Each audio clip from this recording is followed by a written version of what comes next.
ॐ भूर्भुवः स्वः तत्सवितुर्वरेण्यं भर्गो देवस्य धीमहि धियो यो नः प्रचोदयात्। जय श्री राम मेरे सनातनी बंधुओं।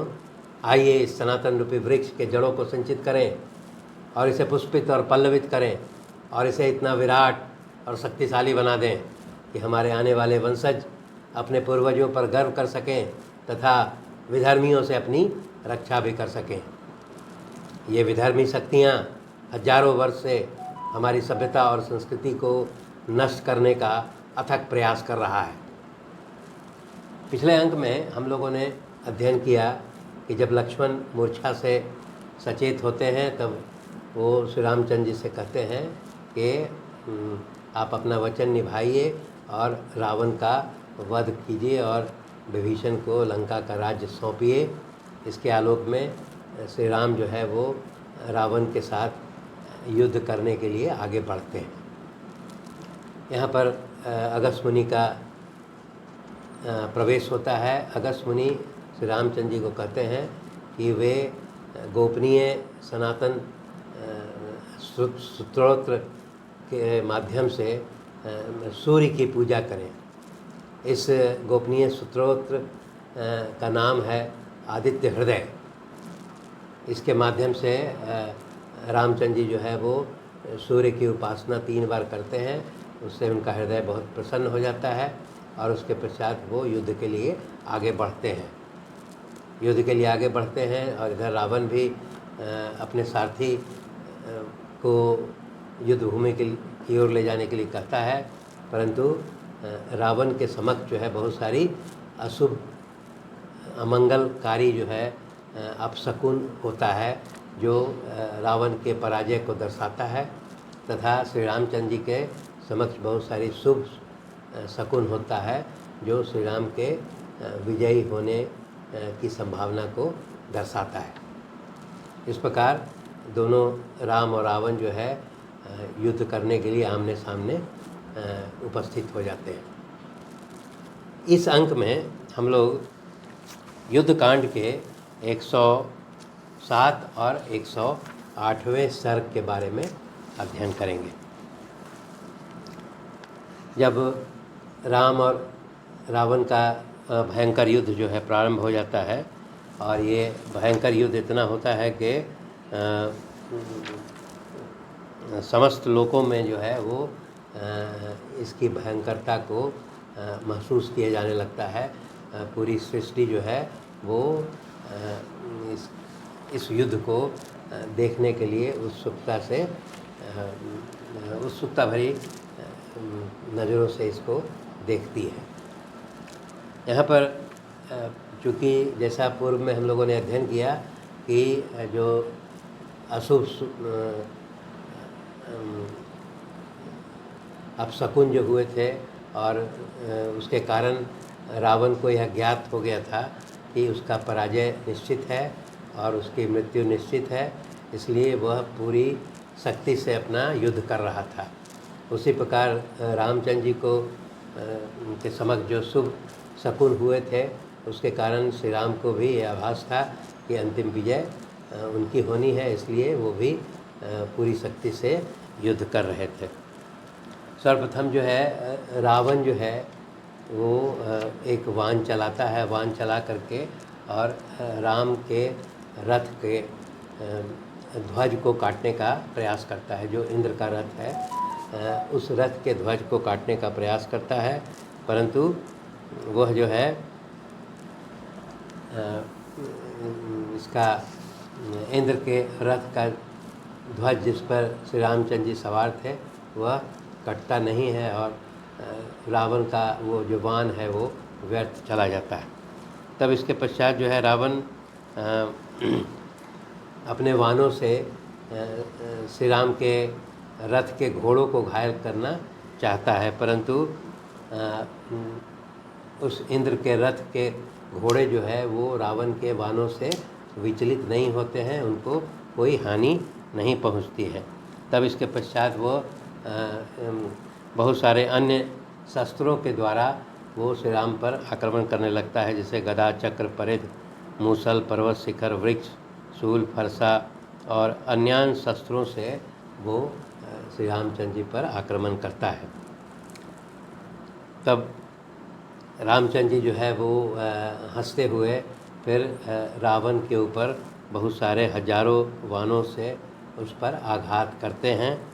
और यहाँ पर दिखाया गया है कि राम और रावण के द्वारा जो भयंकर युद्ध हो रहा है उसमें विभिन्न जो वानों का जो उपयोग किया जा रहा है वो आपस में टकराते हैं एक दूसरे से और फिर वो आकाश में ही नष्ट हो जाते हैं। दोनों में बराबरी का युद्ध चलता रहता है।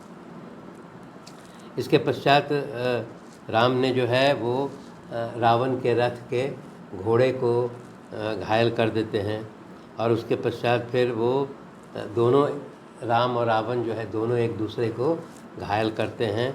इसके पश्चात इस युद्ध को देखने के लिए पूरे सभी प्राणी जो है वो इस युद्ध को आश्चर्य भरी नज़रों से, उत्सुकता भरी नज़रों से इस युद्ध को देखने लगते हैं। दोनों जो है राम और रावण जो है एक दूसरे के वध करने के लिए युद्ध करते हैं। और यहाँ पर सारथी, दोनों के सारथी का भी महत्व बताया गया है कि दोनों सारथी जो है विभिन्न प्रकार की चाल के आधार पर कभी वो चक्कर लगाते हुए, कभी आगे बढ़ते हुए, कभी पीछे करते हुए, विभिन्न प्रकार के आकृति बनाते हुए रथों का संचालन जो है वो दोनों के सारथी के द्वारा किया जाता है, जो युद्ध में दोनों को मदद करता है। इसके पश्चात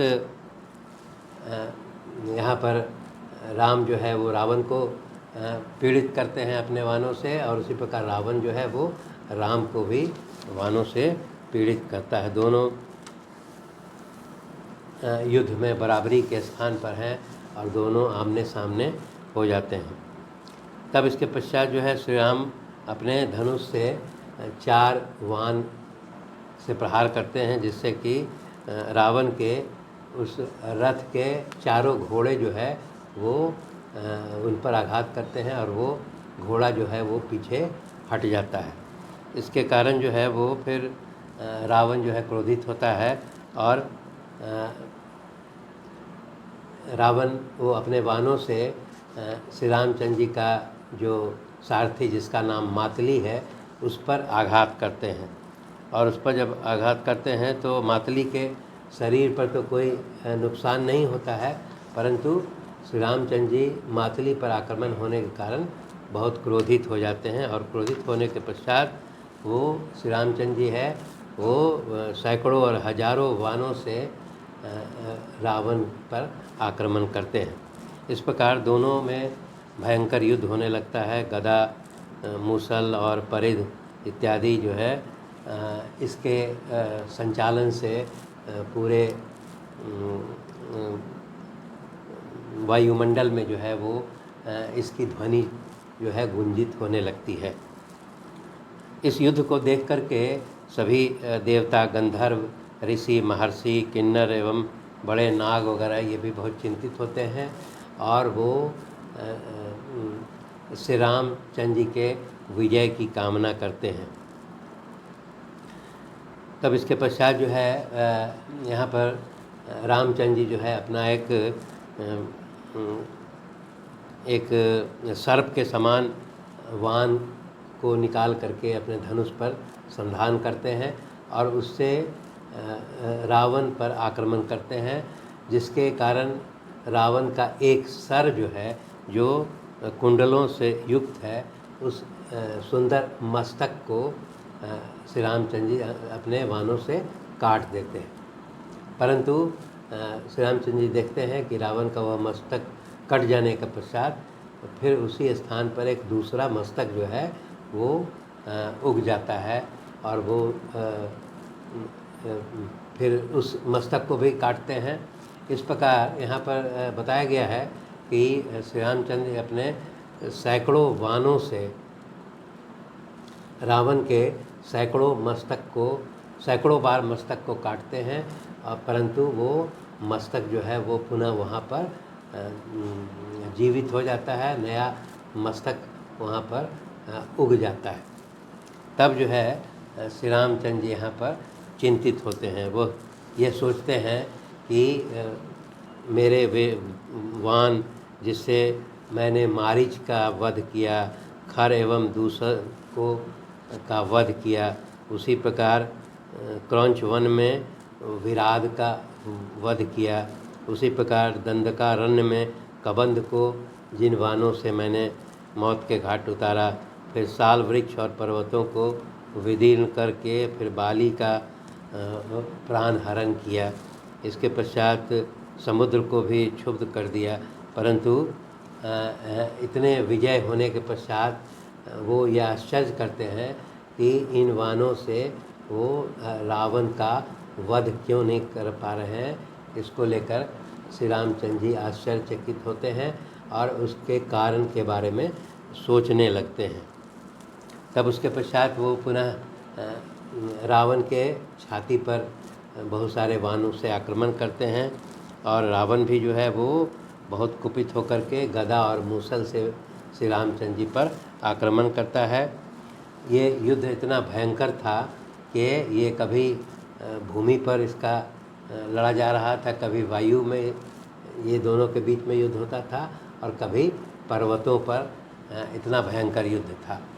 यह राम और रावण के बीच में इतना भयंकर युद्ध हो रहा था कि ये 24 घंटा जो है वो बिना रुके, रात में दिन में वो बिना रुके हुए ये भयंकर युद्ध राम और रावण के बीच में चल रहा था। तब जब इस प्रकार का भयंकर युद्ध होने लगता है और किसी का पराजय नहीं हो पाता है, तब इंद्र का जो सारथी मातली है, जो श्री रामचंद्र जी का रथ संचालन कर रहा है, वह श्री रामचंद्र जी से कहता है कि हे रामचंद्र जी, आपने जो है इस प्रकार का जो वानों से जो उपयोग कर रहे हैं, इससे इसका वध नहीं किया जा सकता।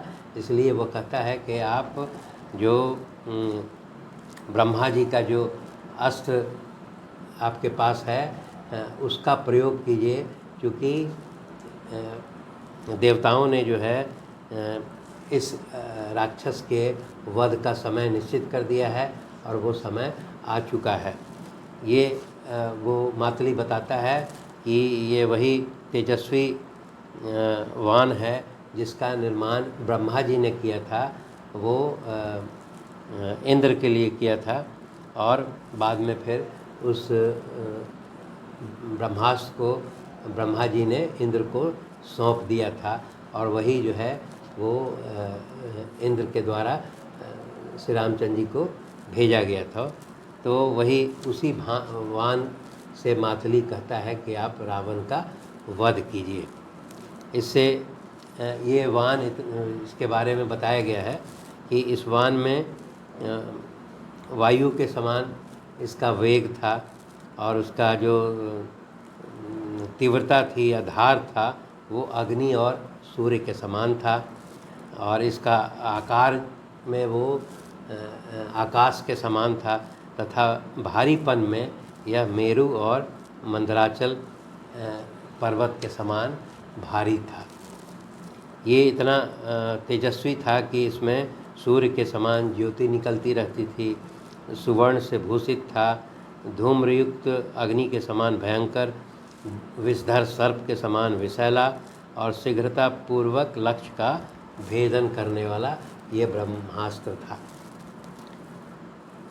इस प्रकार जब है वो श्री रामचंद्र जी मातली के सुझाए गए अनुरोध के आलोक में श्री रामचंद्र जी अपने वानों पर उस ब्रह्मास्त्र को मंत्रोच्चारित करके और अपने धनुष पर संधान करते हैं और उसके पश्चात जो है वो रावण पर उस वान से आक्रमण करते हैं, उसके छाती पर आक्रमण करते हैं। उस ब्रह्मास्त्र के आक्रमण से रावण का छाती जो है वो विदीर्ण हो जाता है, हृदय जो है वो फट जाता है और उसके पश्चात वो यहाँ पर जो है वो निष्प्राण हो करके और पृथ्वी पर गिर जाता है।